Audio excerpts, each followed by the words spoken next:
this anywhere, BitBoy Crypto. You'll find me everywhere. The thing a lot of people put a lot of emphasis on Facebook and Google and Amazon and these companies, like what's going to happen when they get into crypto. Every time we've had any kind of revolution in the world, the companies that come out of that revolution are usually not the same companies that we went into that revolution as the tops.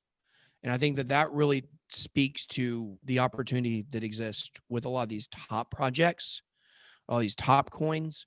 Could we be looking at the next Googles, the next Amazons, the next Facebooks, the next? They're just gonna sit by and watch their relevancy fade, and there's nothing they can do about it because it's decentralized.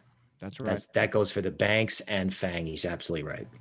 That's technology. That's the future. Just remember, you want to be invested in Netflix, not Blockbuster.